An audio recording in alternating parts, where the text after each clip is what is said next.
Me voilà, o que você quer de mim? O capítulo 5, pois está aqui. Não é suficiente ser bêbado para ser imortal. No dia seguinte, quando o sol declinava, os passantes espalhados pelo Boulevard du Maine tiravam seus chapéus na passagem de um rebecão velho modelo, enfeitado de cabeças da morte, com tíbias e lágrimas. Dentro desse rebecão havia um caixão coberto pelo lençol branco, sobre o qual havia uma grande cruz preta. Uma carroça onde percebíamos um padre em súplicas e uma criança do coro com um solideu vermelho o seguia. 2 agentes funerários em uniforme cinza e preto caminhavam à direita e à esquerda do rebecão. Detrás, vinha um homem em roupas de obreiro que mancava. Esse cortejo dirigia-se para o cemitério Vaugirard. Víamos sair do bolso do homem a manga de um martelo, a lâmina de uma tesoura e a dupla antena de um par de pinças. O cemitério Vaugirard era uma exceção entre os cemitérios de Paris. Ele tinha suas usagens particulares. Do mesmo, ele tinha uma porta cocheira e uma porta bastarda, que dentro do bairro as pessoas antigas e mais tenazes, as velhas palavras, chamavam de porta cavaleira e porta pedestre. As bernardinas beneditinas do Petit Picpus haviam obtido, nós já o dissemos, o direito de serem enterradas em um canto à parte e à noite. Esse terreno, tendo dito, pertencia à sua comunidade. Os coveiros tinham assim um serviço ao entardecer no verão e à noite no inverno, e eram restritos a uma disciplina particular. As portas do cemitério de Paris fecham-se a essa época ao cair do sol, e, isso sendo uma medida de ordem municipal, o cemitério Vaugirard será submetido como os outros. A porta cavaleira e a porta pedestre eram 2 grades contíguas, acostadas em um pavilhão construído pelo arquiteto Perronet e habitada pelo zelador do cemitério. Essas grades giravam inexoravelmente sobre as dobradiças no instante que o sol desaparecia atrás do Dôme des Invalides. Se algum coveiro tivesse um atraso no cemitério, só havia uma saída: o seu cartão, ou melhor, o seu crachá de coveiro, oferecido pela administração das pompes fúnebres. Um tipo de caixa de correios ficava fixada na persiana da janela do zelador. O coveiro jogava ali a sua carta e o zelador, ouvindo o barulho do crachá caindo, puxava uma corda e abria a porta pedestres. Se o coveiro não tivesse o crachá, ele identificava-se e o zelador, às vezes, já deitado, dormindo, tinha que levantar para fazer o reconhecimento facial do coveiro e abrir a porta com chave. O coveiro saía, mas pagava 15 francos de multa. Esse cemitério, com suas originalidades fora da regra, incomodava a simetria administrativa. Foi suprimido perto de 1830. O cemitério de Montparnasse, dito Cemitério do Este, o sucedeu e herdou esse famoso cabaré, vizinho ao cemitério Vaugirard, em ângulo, tendo de um lado as tumbas e do outro as mesas. Uma placa pintada à mão trazia o lema "Ao bom marmelo". O cemitério Vaugirard era o que poderíamos chamar de um cemitério murcho. Ele caiu em desuso. O mofo invadia tudo. As flores o abandonaram. Os burgueses preocupavam-se de serem enterrados a Vaugirard. Isso parecia pobre. O Père-Lachaise, em boa hora. Ser enterrado no Père-Lachaise é como ter móveis em Acaju. A elegância se reconhece aí. O cemitério Vaugirard era uma clausura venerável, plantado em antigo jardim francês, com calçadas estreitas, com buis, tuias, velhas tumbas sob velhos ifes. A erva alta, ao entardecer, era trágico. Haviam ali contornos bem lúgubres.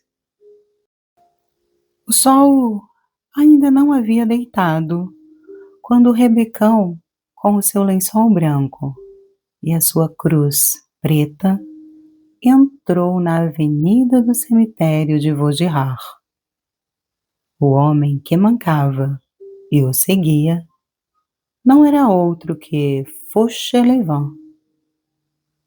O enterro da mãe Crucificação dentro do cofre, debaixo do altar, a saída de Cosette, a introdução de Jean Valjean na sala dos mortos, tudo foi executado sem empecilhos. Digamos de passagem, o enterro de mãe Crucificação debaixo do altar do convento é para nós coisa perfeitamente venial. É uma dessas faltas que parecem a um dever. As religiosas o cumpriram, não somente sem empecilhos, mas com aplausos de sua consciência. Na clausura, o que nós chamamos governo é apenas uma interferência na autoridade. Interferência sempre discutível. Primeiro a regra, quanto ao código, veremos. Homens, façam quantas leis quiserem e acharem necessárias, mas guardem-as para vocês. O pedágio de César é o resto do pedágio de Deus. Um príncipe não é nada comparado a um princípio. Fauchelevent mancava atrás do Rebecão, muito contente.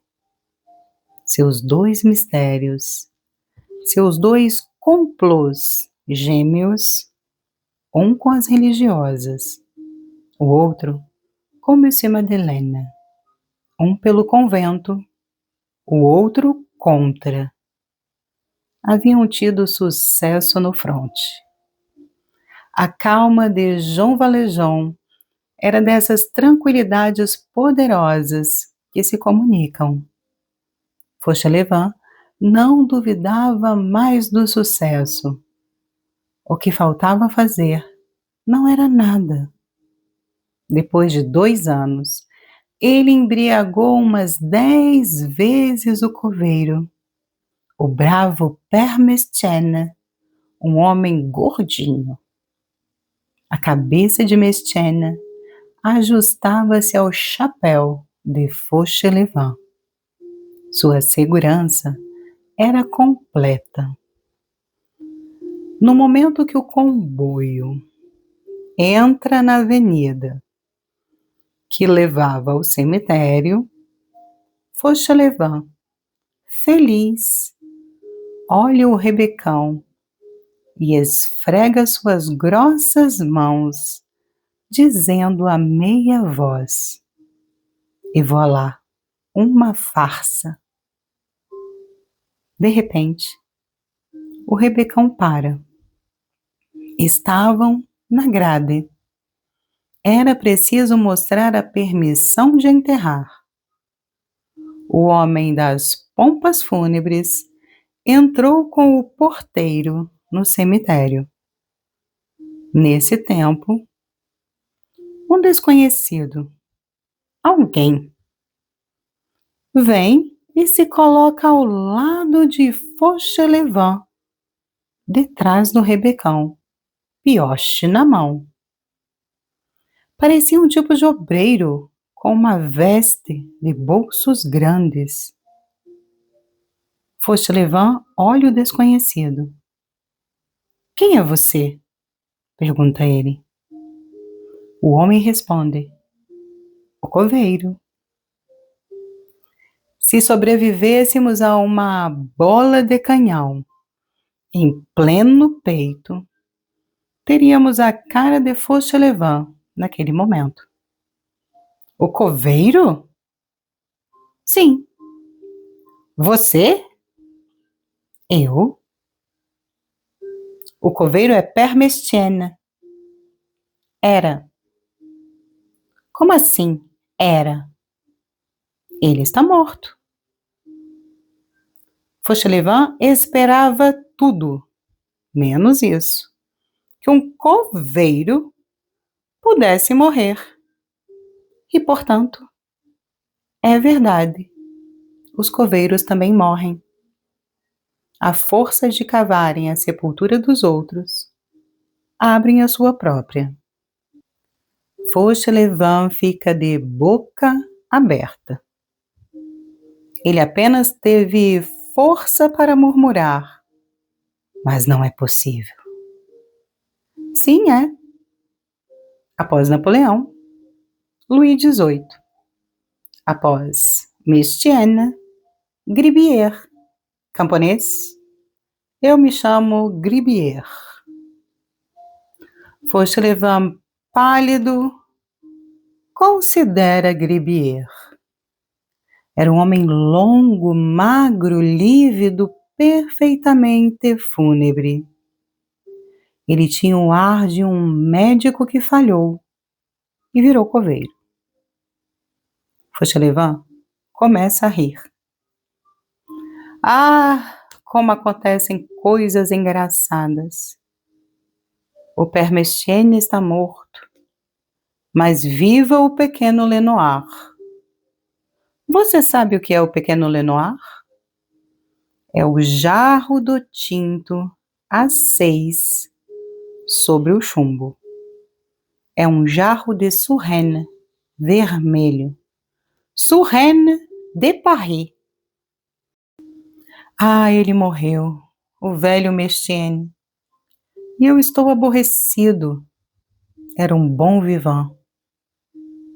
Mas você também é um bom vivant, não é verdade, camarada? Nós vamos beber uma dose juntos depois. O homem respondeu: Eu estudei. Eu fiz a 4ª série. E não bebo jamais.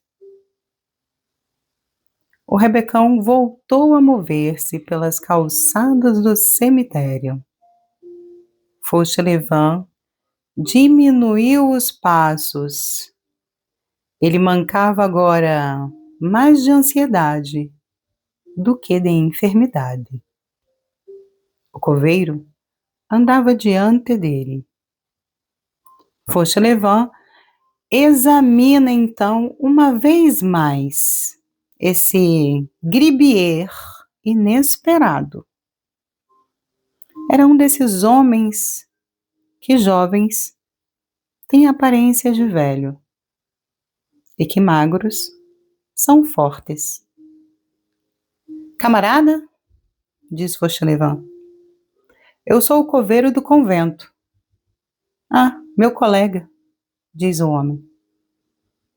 Fauchelevent, iletrado, mas muito fino, compreendeu que tinha diante uma espécie formidável e bom falador.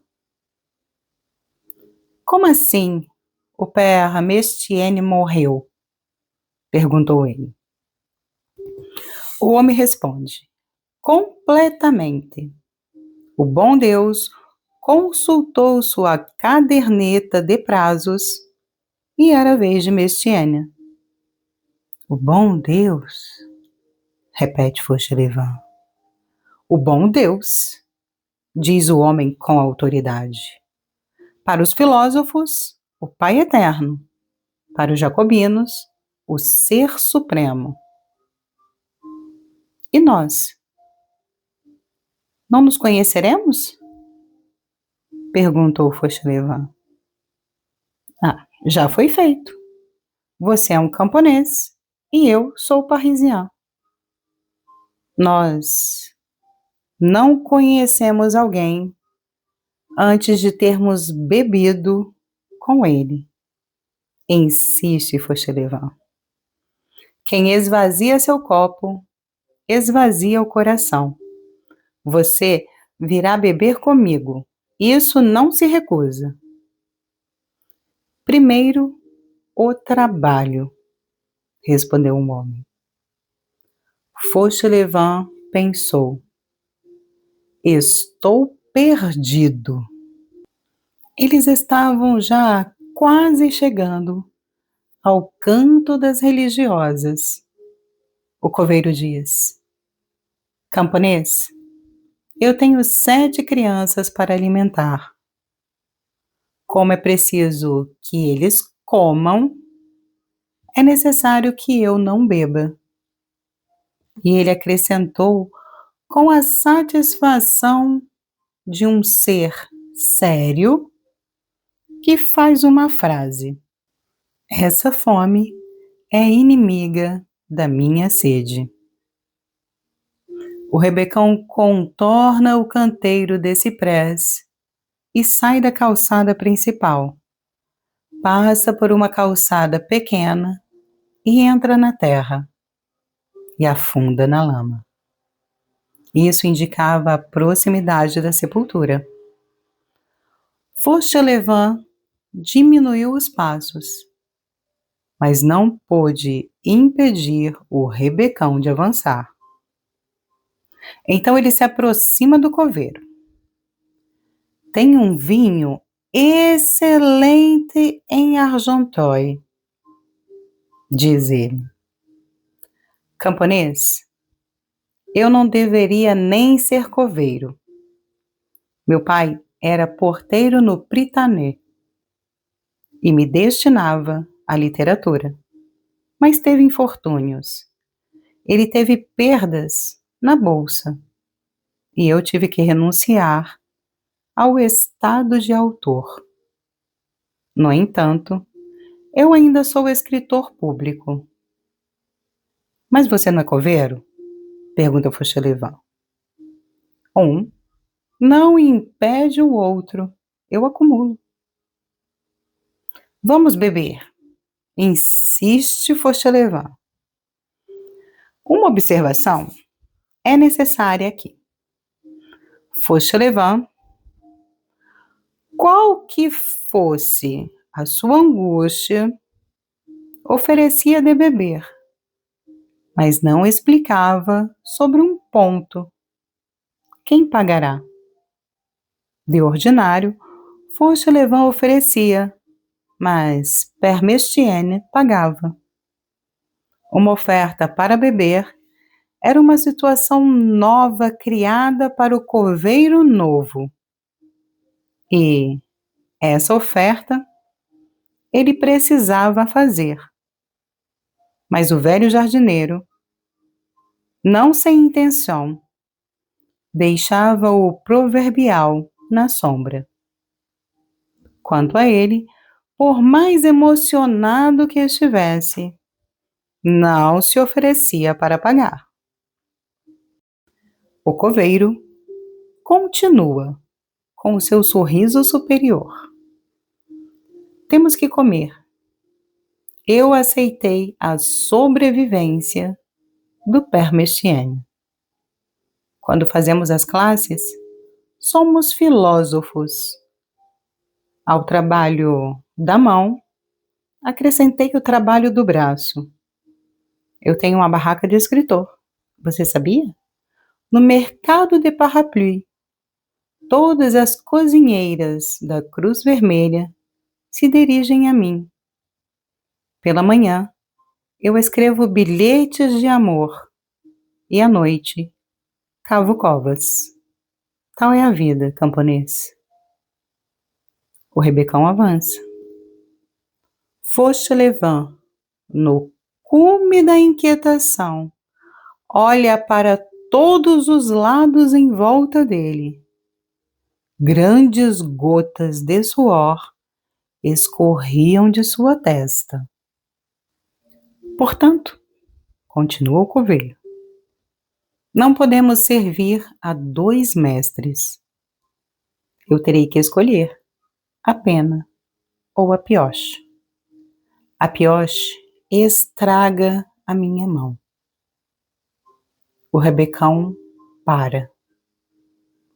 A criança do coro desce da carroça. Depois, o padre. As rodas da frente do Rebecão subiam em um monte de terra, após o qual havia uma cova aberta.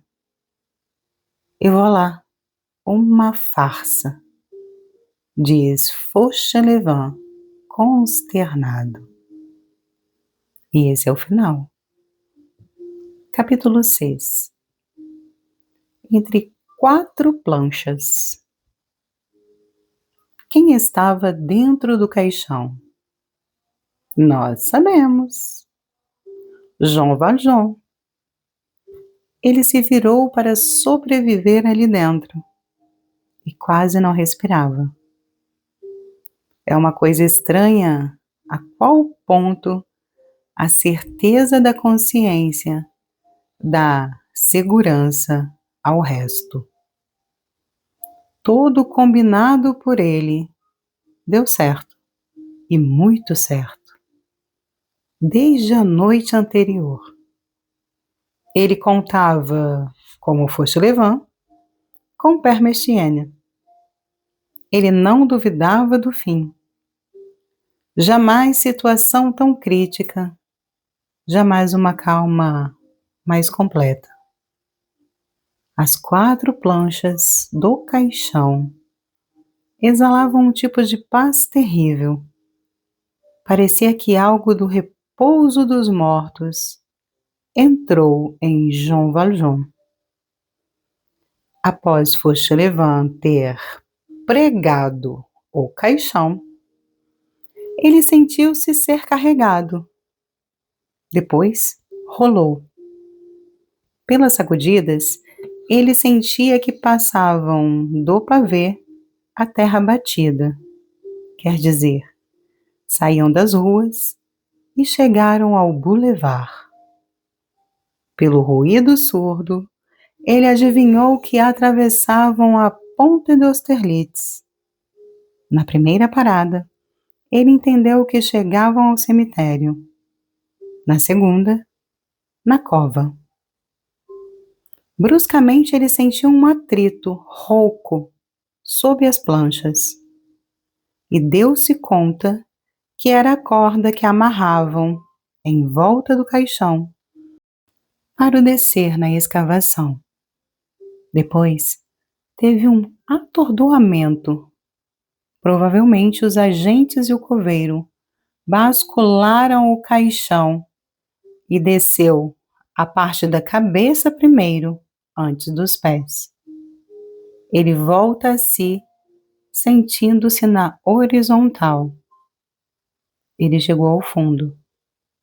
Ele sentiu frio. Uma voz se eleva acima dele, glacial e solene. Ele ouviu todas as palavras. Pena que não compreendeu nada. Qui dormium interie puvere, evi galabunti, alin vitam otermam, e alin opprobrium uti videante semper. Uma voz de criança diz, de profundis. A voz grave recomeça, requiem o eternam dona ei domini. A voz de criança responde, e lux perpetua lucea ei. Ele ouve sobre a plancha que cobria o caixão algo como pequenas gotas de chuva. Era provavelmente água bendita. Ele sonha. Já vai acabar. Ainda um pouco de paciência. O padre já vai embora. Fauchelevent levará Mestienne para beber e eu ficarei só. Depois, ele voltará sozinho e me liberará. Será coisa de 1 hora no máximo. A voz grave continua. Requiescate in pace. E a voz da criança diz, Amém. Jean Valjean, com a orelha estendida, ouve como se fossem passos se afastando. Eu vou lá. Eles se vão. Já estou só. De repente, ele ouve um ruído como uma tempestade sobre sua cabeça. Uma pá de terra que caía sobre o caixão. Uma segunda pá de terra cai. Um dos buracos por onde ele respirava entupiu. Uma terceira pá de terra cai e depois uma quarta pá de terra. Existem coisas mais fortes do que o homem mais forte. Jean Valjean perde consciência. E esse é o final dos nossos capítulos de hoje. A coisa tá quente, o mistério tá mais misterioso do que nunca. Então vamos lá. As palavras que Jean Valjean não entendeu. Os que dormem na poeira da terra acordarão, uns na vida eterna, outros na vergonha. Essa frase não faz parte de nenhum ritual de enterramento. E nem são as palavras de Profundis, que é o início de um salmo. Mas nós a encontramos em fórmulas diferentes. Dê a ele o repouso eterno, Senhor, e que a luz sem fim o ilumine, que ele repouse em paz. Bom, por que o cemitério Vaugirard, entre todos os cemitérios de Paris? Por que não o Père Lachaise? Muito simples. Nessa época, em março de 1824, era impossível que uma das religiosas fosse enterrada ali, porque o cemitério já estava interditado. Mas, então, por que o Victor Hugo quis eternizar esse cemitério no livro Os Miseráveis? Simples. Ele usou as próprias memórias e as próprias lembranças, porque sua mãe, Madame Hugo, foi enterrada no cemitério Vaugirard em 1821.